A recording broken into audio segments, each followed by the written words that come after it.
사람이 살아가다 보면 지치고 힘들고 낙심될 때가 있는데, 그럴 때마다 그 사람을 다시 일어나서 달려가게 만드는 어떤 동기들이 각자에게 다 있습니다. 이걸 모티베이션, 그 사람을 일어나게 하는 어떤 중요한 모티베이션들이 각자 사람들에게 다 있습니다.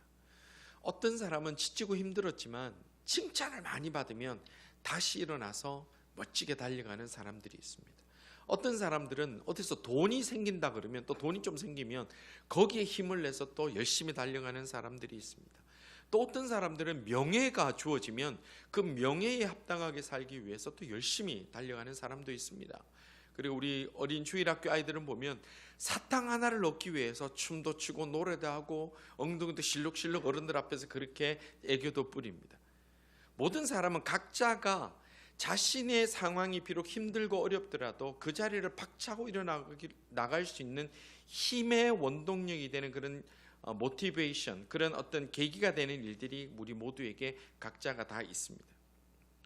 오늘 우리들을 움직이게 하는 힘은 무엇이 있습니까? 오늘 우리 성도님들 각자 내가 아무리 지치고 힘들어도 어떤 것들로 인하여 여러분들 다시 일어나서 다시 힘을 내고 다시 달려갈 수 있는 그런 용기를 얻게 됩니까? 여러분들 어떤 것이 여러분들을 움직이게 만드는 그런 동력이 됩니까? 우리가 오늘 읽은 이 본문의 말씀은 이 히브리서 전체를 보더라도 이 히브리서를 읽는 수신하고 있는 교회들이 굉장히 힘든 상황이고 고난을 당하는 상황이고 어려움을 겪는 상황이었습니다. 그래서 그들이 굉장히 움츠러져 있고 달리지 못하고 교회의 모습들, 본연의 일들을 제대로 감당하지 못할 때에 그들을 다시 움직이게 만드는 동력을 주는 말씀이 바로 오늘의 말씀입니다. 그들을 다시 움직이게 하는 말씀, 그들이 힘들고 고통받고 어려운 상황 속에서도 주저하지 않고 다시 달려갈 수 있게 만들어주는 말씀이 히브리서 전체의 말씀이고 특별히 오늘 본문이 주시는 말씀입니다. 이 주석가들은 이 히브리서가 기록된 이때에 이 수신자들의 상태가 어떤가에 대해서 많은 논의를 하는데, 대부분이 주석가들이 뭐라 보냐면 로마에 있던 네로의 대박해 시기로 그렇게 봅니다. 제가 말씀 가운데도 여러 번 나눴습니다마는 로마 제국 아래에 있던 교회는 수많은 박해가 있었습니다마는 그 중에 교회사적으로 10번의 박해, 10대 대박해라고 구분하는 큰 박해가 있었습니다. 그때 10번 정도는 아주 그냥 그 로마 제국이 교회의 뿌리를 뽑으려고 막 순교자를 만들고 수많은 핍박을 했던 것이 있는데, 그 중에 가장 심각한 박해가, 그 10대 박해 중에서도 가장 심각했던 박해가 바로 네로 황제의 박해였다고 봅니다. 그래서 이 히브리서를 지금 수신하고 있는 이때, 히브리서를 기록하고 있는 이때가 이 네로의 박해 직후에 그 교인들에게 움츠러들지 말고 주저하지 말고 다시 한번 일어날 수 있도록 힘을 주고 격려하는 말씀이 바로 오늘 이 본문의 말씀입니다.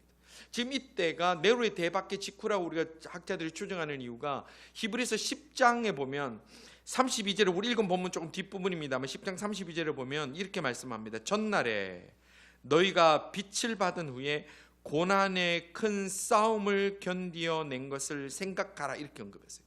그리고 13장에 보면 정확하게 그렇게 표현하지 않지만 주석가들이 해석하기는 이 수신하고 있는 이 교회의 지도자들이 순교를 당했을 것이다라고 추정되는 문장, 그 내용들도 있습니다. 그러니까 지금 이 편지를 받는 이 교회의 상황이 뭐냐면 큰 박해 때문에 엄청나게 많은 성도들이 순교를 당했고 구속되고 그들이 피해야 되는 상황, 그들이 움츠러진 상황이었던 것은 우리가 추정해 볼 수 있고 틀림이 없습니다.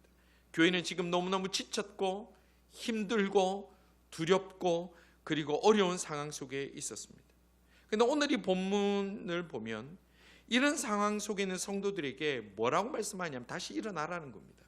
다시 한번 힘내보자는 겁니다. 다시 한번 우리 달려보자라고 격려하고, 그리고 그 일어날 수 있는 힘에 대해서, 그 원동력에 대해서 말씀해 주고 있는데, 그 힘의 원동력, 다시 일어날 수 있는 힘의 원동력, 주춤하고 주눅 들어있고 어려움 가운데서 교회가 교회다운 일을 하지 못하고 다 엎드려 있는 그때에 다시 일어날 수 있는 힘의 원동력을 얘기를 하는데, 그 첫 번째가 뭐냐면 23절에 보니까 소망 가운데 든든히 서라, 소망을 강하게 붙들어라 라고 그렇게 말씀합니다. 오늘 본문 23절은 이렇게 말씀합니다. 또 약속하신 이는 미쁘시니 우리가 믿는 도리의 소망을 움직이지 말며 붙게 잡아라 이렇게 말씀합니다. 소망을 잡는다, 희망을 잡고 살아가는 자들이 그 어떤 상황 속에서도 다시 일어날 수 있다는 겁니다. 우리가 병원에 가면 많은 분들이 병원에서 치료를 받고 또는 수술을 받고 회복하고 있는 분들을 보게 됩니다. 그러나 회복에 소망이 있는 분들은 아무리 어려운 치료의 과정이더라도, 아무리 힘든 치료의 그 과정을 겪더라도 버텨냅니다. 왜냐하면 소망이 있기 때문에. 그런데 이 치료를 받고 나도 내가 회복될 것이라는 소망이 없는 분들, 확신이 없는 분들은 그렇게 힘든 치료도 아닐지라도 미리 포기하는 분들을 많이 봅니다. 그 차이가 뭡니까? 소망이 있느냐 없느냐, 희망이 있느냐 없느냐의 차이입니다.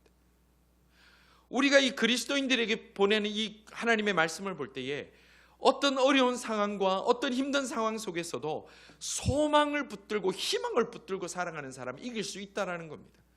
똑같이 먹고 싶은 거 못 먹고 입고 싶은 거 못 먹어도 그 이유가 내 자녀의 학비를 모으기 위해서, 내 자녀를 공부시키기 위해서 그렇게 먹지 못하고 입지 못하는 부모는 고통스럽지 않습니다. 그 이겨낼 수 있습니다. 왜요? 희망이 있고 소망이 있기 때문에. 그러나 아무것도 없이, 허탈한, 아무 목적이 없이 그냥 그렇게 살아가는 사람은 허탈하기 그지없게 된다는 그런 것입니다. 그러면 그리스도인의 소망은 무엇입니까? 지금 오늘 이 본문에서 소망을 붙들으라, 소망을 가져라, 희망을 가져라고 말하는 그리스도의 소망은 무엇입니까? 바로 천국입니다. 바로 천국 소망을 얘기를 합니다.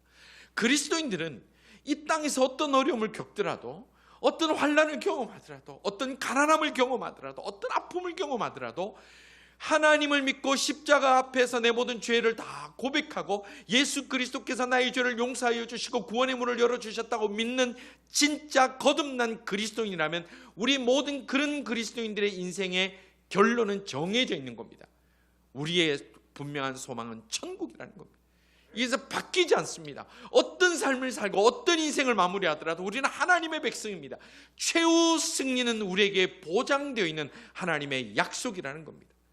그러면 그 약속을 믿는 자, 내가 어떤 경우를 당하더라도 어떤 문제가 있더라도 나는 하나님의 백성이고 하나님 나라 그 열린 천국문, 내가 활짝 열린 천국문 내가 열고 뛰어 들어갈 수 있다는 확신 있는 사람들은 이 땅에 어떤 어려움이 있더라도 그 모든 상황 속에 이길 수 있다는 겁니다.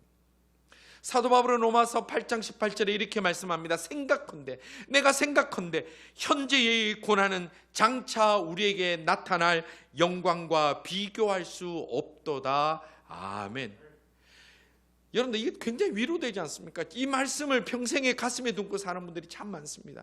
생각컨대 현재의 고난은, 현재 내가 당하는 고난은 장차 우리에게 나타날 영광과 비교할 수 없도다. 믿으시기를 주님의 이름으로 축원합니다. 우리가 어떤 고난을 당하든지, 어떤 억울한 일을 당하든지, 어떤 분나는 일을 당하든지, 내가 예수 그리스도 십자가 붙들고 예수님께서 나를 천국 백성 삼아 주심을 믿는 자에게는 장차 우리에게 나타날 그 천국 영광에 비교하면 아무것도 아니라는 거예요. 아무것도 아니라는 거예요. 성도 여러분, 지금 우리는 모두는 참으로 어려운 시간을 살아갑니다. 어려운 시대를 살아갑니다. 상상이라도 해봤습니까? 처음 코로나가 시작될 때 어른들이 그 말씀하시던, 목사님 6.25 때도 주일날 예배는 드렸어요. 전쟁터 나가 총 들고 싸우는 군인도 주일날은 예배는 드렸어요. 근데 우리가 이런 시대를 살아갈 줄 누가 알았습니까?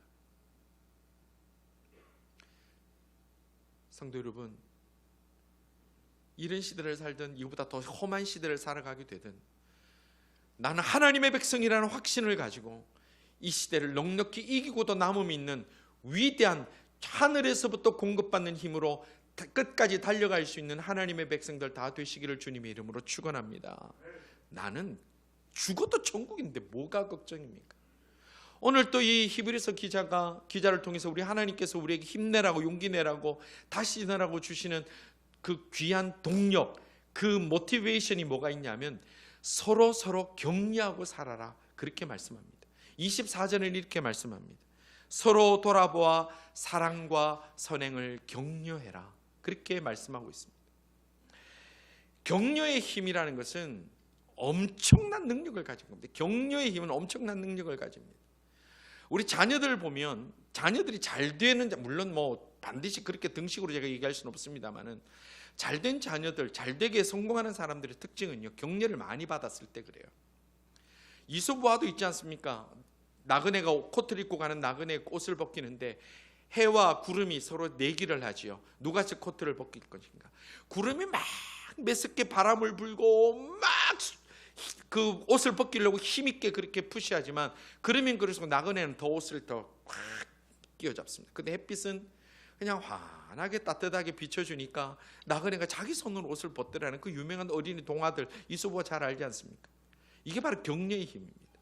우리가 사람을 공격하고 사람을 야단치고 비난하고 틀린 거 잘못된 거 가슴 아프게 찔러서 그 사람이 그렇군요, 당신이 정말 위대한 분이군요, 그렇게 반응하고 보신 적 있습니까? 여러분들이 그런 공격받았을 때 여러분들 마음이 그런 마음이 0.1이라도 들던가요? 안 듭니다. 절대 안 듭니다.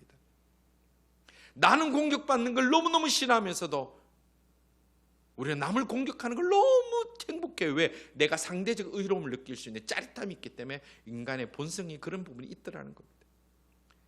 어려운 시대에 이겨나갈 수 있는 것은 분석하고 분류하고 따지는 게 아니라 격려하는 겁니다.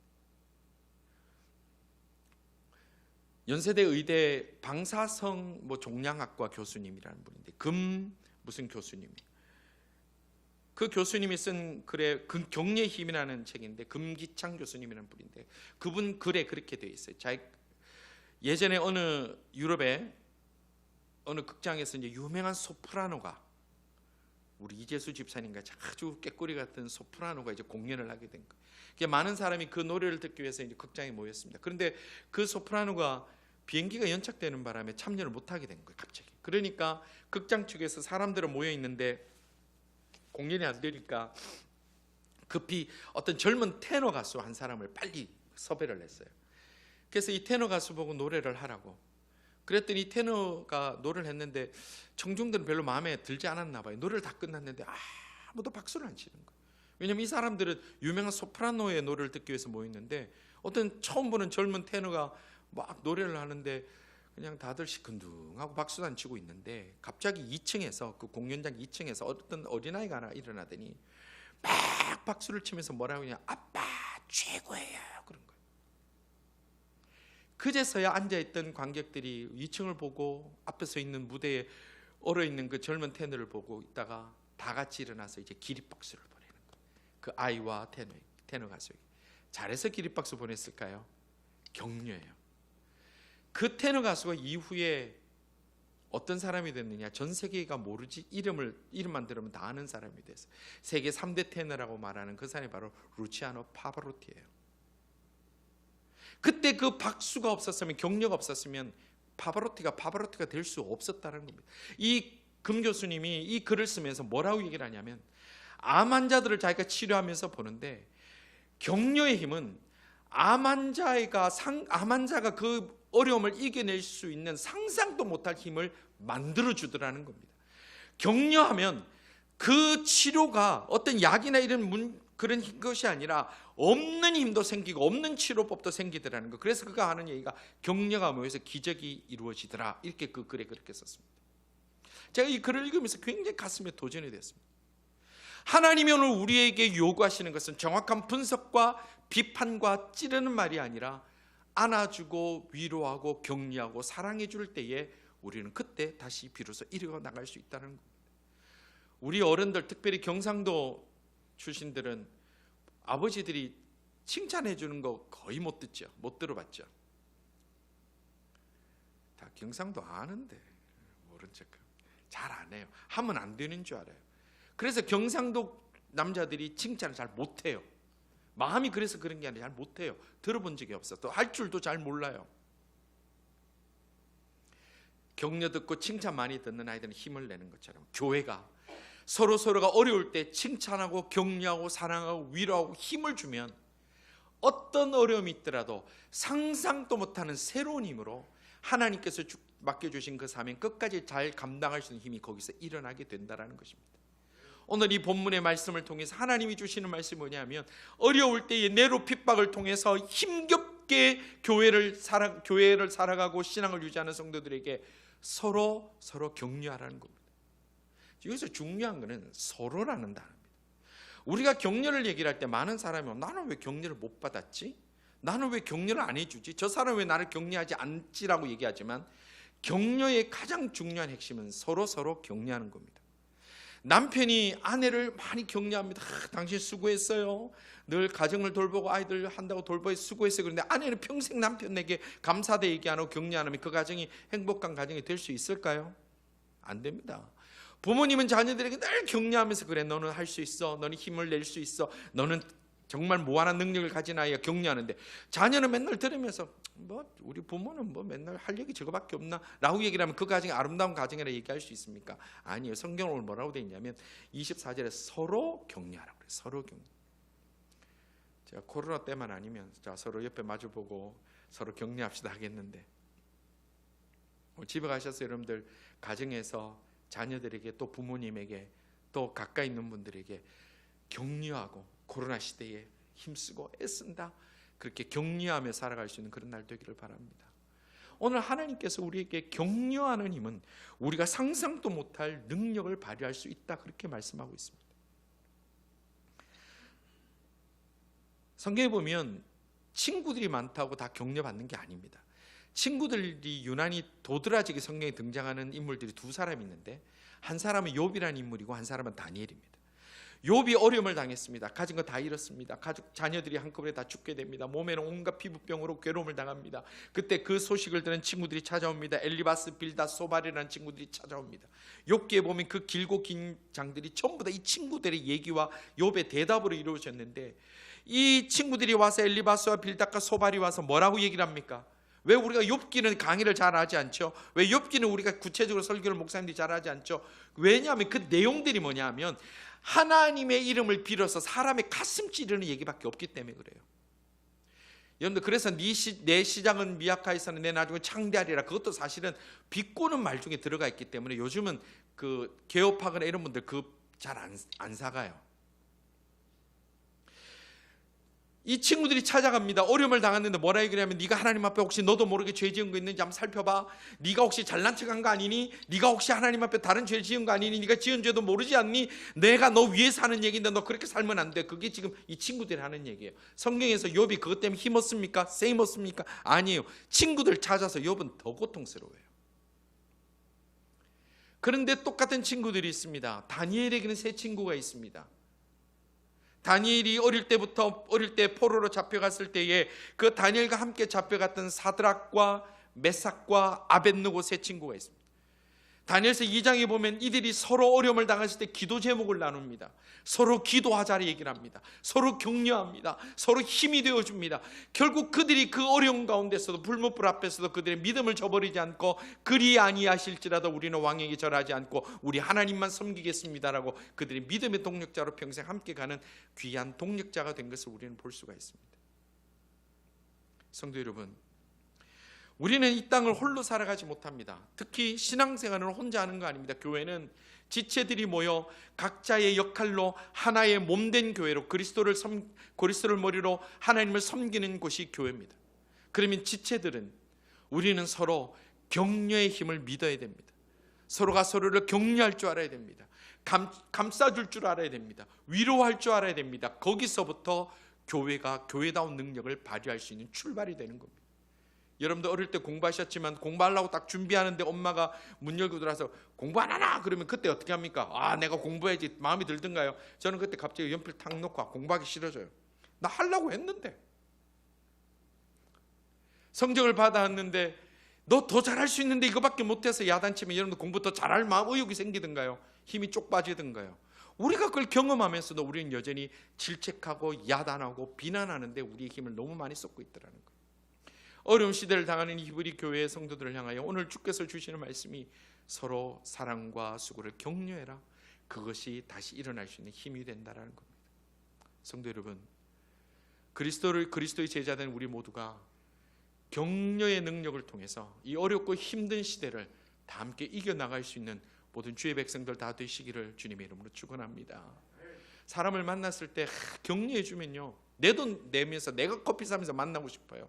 그런데 어떤 사람은 자기가 맛있는 거 사준다 해도 만나기 참 힘들어요. 왜냐하면 보나마나 또 무슨 얘기 싫은 소리 할 거니까.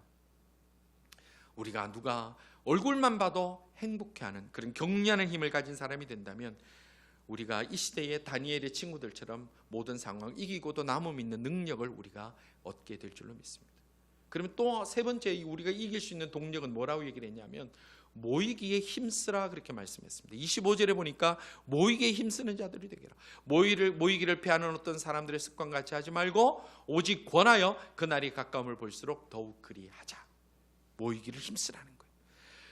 우리가 이 코로나 시대에 가장 크게 우려되는 것이 뭐냐면 예전에는 우리가 예배 드리지 않으면 무슨 큰일 나는 것처럼 느꼈는데 이젠 예배 드리지 않고 집에 앉아 있어도 별로 죄책감이 생기지 않기 시작했다는 거예요. 지금 신학자들이나 어떤 목회자 그런 포럼 같은 데에서 지금 가장 크게 우려하는 게 뭐냐면 이 코로나가 끝난 이후에 그리스도인들이라고 말하는 성도들이 교회를 찾아오지 않는다는 거예요. 지금 어떤 나라들의 분석들이 있습니다만은 지금 젊은이들은 40%가 교회를 다 떠났다. 그나마 오던 젊은이들이 40%는 떠났다 이렇게 얘기를 하고, 그리고 평균적으로 한 20%에서 30%의 성도들은 교회를 떠난다 라고 얘기를 하는데, 이게 시간이 지나면 회복될 수 있느냐라는 그런 문제 앞에 많은 지금 칼럼들이 나오는데 그것은 불가능하지 않을까라고 지금 얘기를 하고 있는 거예요. 작년에 수백 명의 목사님들이 실종이 됐어요. 어디 갔는지 없어져요. 교회가 수천 개가 문을 닫았어요. 자, 그러면 교회를 이루기 위해서 사람들이 모여야 되느냐? 그게 아니라 지금 오늘 이 말씀을 통해서 주시는 것은 지금 네로의 핍박으로 인해서 성도들이 지금 모이는 게 얼마나 무섭겠습니까? 모이면 잡혀가 죽는데, 모이면 자기들도 순교당할 수 있는데, 모이면 내 아이가 또 죽을 수 있는데, 그 두려움 가운데 있는 성도들에게 그렇지만 모여서 함께 예배하고 함께 힘을 내어야 우리가 그 어떤 어려운 형편 속에서도 두려움으로 흩어지는 자가 아니라 더 승리하는 자가 된다라고 오늘 지금 말씀해 주고 있는 겁니다. 그렇다고 해서 지금 우리 코로나 시대에 정부가 방역 정책 때문에 모이면 안 됩니다 그러는데도 죽기 살기로 모여라 그래가지고 막 교회에서 코로나 다 퍼뜨리고 그런 것이 옳으냐? 그런 지금 얘기가 아닙니다. 중요한 명제가 있습니다. 만약에 세상이 교인들이 모이고 교회가 예배 드리는 것을 핍박한다면 우리는 생명 걸고 모여야 됩니다. 교회당을 폐쇄하면 어디 길거리에서도 모여야 됩니다. 교회가 핍박받는 상태라면 우리는 생명 걸고 모이는 것이 옳습니다. 그러나 지금이 무슨 문제가 있느냐? 교회에서 모여서 코로나가 확산되어서 오히려 사회가 고통받는 일들이 있기 때문에, 그래서 지금 신학자들과 목회자들은 사회가 말하고 있는 사회적 격리에 대해서 적극적으로 동참해야 된다, 지금 그렇게 보는 겁니다. 지금 우리가 모이지 말라 신나게 안 모여서 우리가 유익이 있는 게 아니라 우리가 세상에게 피해를 주면 안 되고 복음이 닫히는 일을 생기면 안 되기 때문에, 그래서 지금 이렇게 하는 거라는 겁니다. 성도 여러분, 앞으로 어떤 시대의 변화가 있을지 모릅니다. 만약에 우리에게 다른 일은 방역이 문제가 아니라 예배 자체를 금하는 시대가 온다면 성도 여러분, 생명 걸고 모여야 됩니다.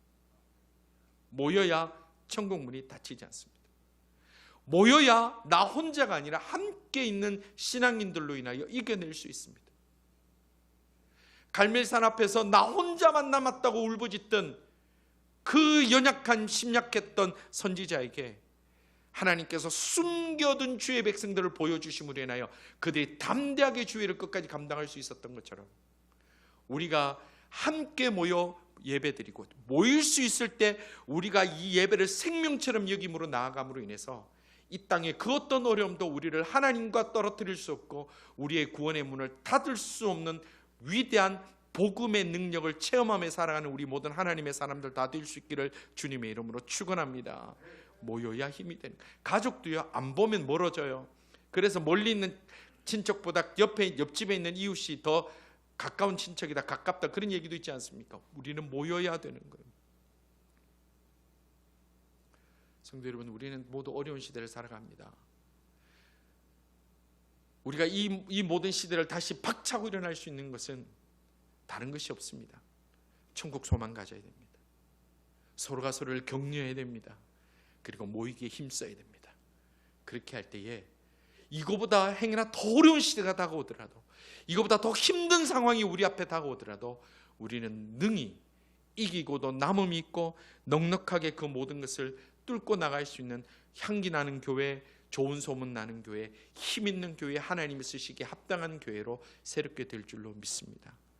성도 여러분, 우리 모두 함께 복음의 그 진실 앞에, 진리 앞에 우리 한번 같이 이 땅에 주신 이 목숨 걸고 한번 끝까지 달려가서 주님 주시는 그날에 그 소망 가운데 다 함께 주님 앞에 잘했다 칭찬받는 믿음의 종으로 이 시대를 다 함께 손잡고 달려가는 믿음의 동력자들 다 되시기를 주님의 이름으로 축원합니다. 기도드리겠습니다.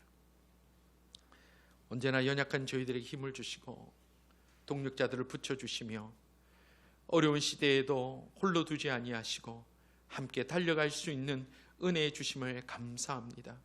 아버지 하나님, 저희들 살아있는 동안에, 저희들이 호흡이 있는 동안에 언제나 천국 소망으로 무장되어지게 하시고 서로가 서로를 격려하며 안아주며 품어주며 위로하는 저희들 다 되게 하여 주시며 저희들 어떤 형편에 속에서도 포기하지 않고 모이게 힘쓰므로 인하여 하나님께서 기뻐하심의 그 길들을 끝까지 달려갈 수 있는 주의 백성들 다 되게 하여 주옵소서. 오늘 또 여러 가지 기도의 제목으로 주께 부르짖는 인생들이 있는 줄 아시오니 은혜 위에 내다하여 주시며 주여 원합니다. 치유하여 주시고 심령이 새로워지게 하시고 마음이 새로워지게 하시고 담대함으로 그리스도인답게 복된 길을 걸어갈 수 있는 주의 백성들 다 되게 허락하여 주옵소서. 예수님 이름으로 기도드리옵나이다. 아멘.